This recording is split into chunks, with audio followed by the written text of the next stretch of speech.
journalist normally says about Pakistan, there's never a dull moment in Pakistan as far as journalism is concerned or as far as news is concerned.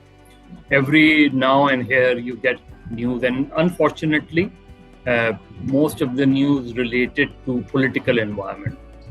So as situation stands today, it's a crisis situation, perhaps a worse crisis than in the recent past, and merely because of political uncertainty, because of economic uncertainty, and because of complete constitutional or judicial disorder. And in such a situation, it's very difficult to progress.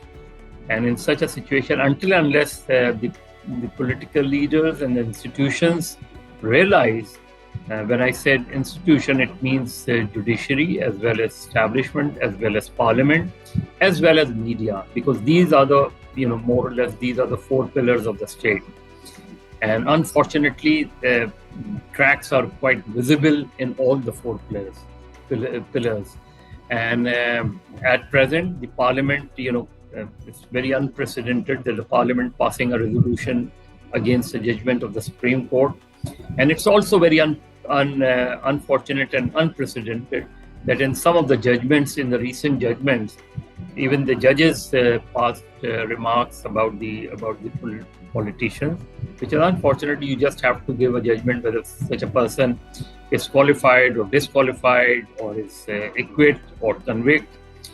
Other than that, it's not the duty of the judges. Unfortunately now, because of complete political disorder, constitutional disorder, and judicial disorder, and economic disorder, its impact you feel, at the lower level, at the government level, even at the level of the common man, you can feel the impact of that disorder.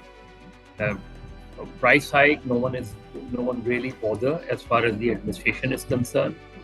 The prices have gone up to 300-400% in the last 12 months, and it's a very scary situation.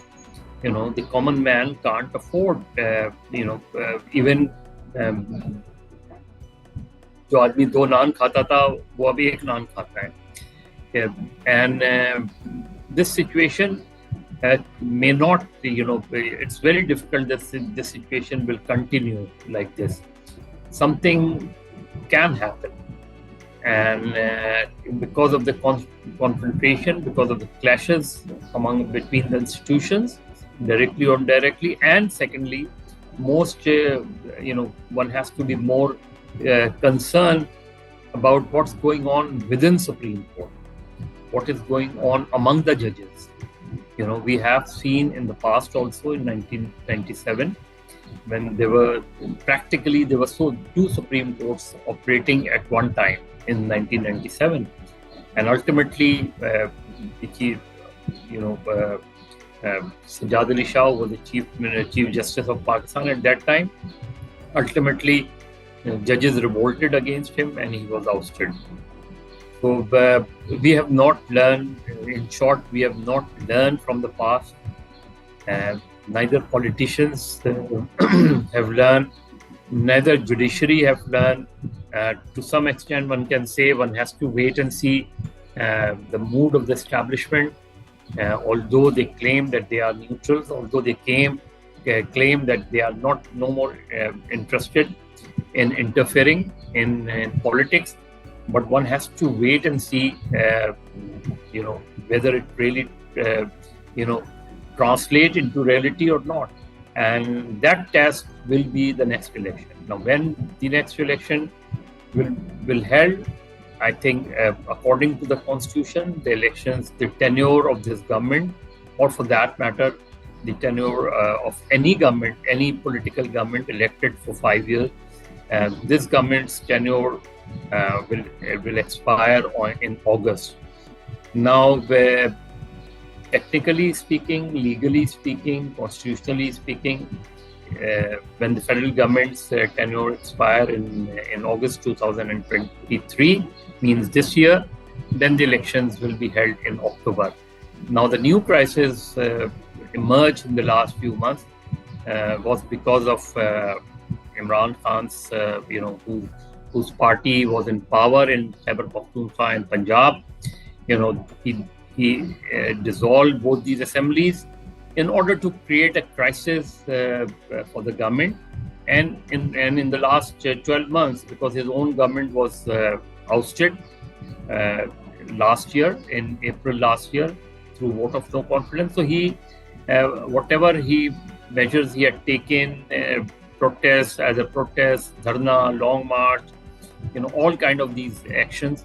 Basically, he wanted this government to not to settle down, not to take measures which they want to take, and as a result, the economic situations went back to us. The people's fundamental rights were also damaged. Political victimization, like whatever happened during PTI government against the PMLN leaders or PVP leaders, the present government of PDM, which comprising 13 parties, including PMLN and PPP as well, they are creating problems for PTI. They are arresting their leaders. Even cases against Imran Khan, up to 150 cases at least. This is what he claimed. So many cases against Imran Khan, so many cases. And then the human rights violation, like the humiliating political leaders, whether you agree their politics or not, like Shehbaz, what happened with Shehbaz Gill, what happened with Fawad Chaudhry, what happened with journalists. And in 1 year, the most horrifying case was that of Arshad Sharif. The way he was killed, the way he was forced to leave Pakistan, and its fact-finding report said many things. So overall, it's not a very positive sign for democracy. It's not a very positive sign for Pakistan. It's not a very positive sign for Pakistan's already, bad economic situation. So until unless they tried to come out from this crisis, and the only way is to negotiate, to have a dialogue. Now, they are not ready to having a dialogue, although as far as lip service is concerned, yes.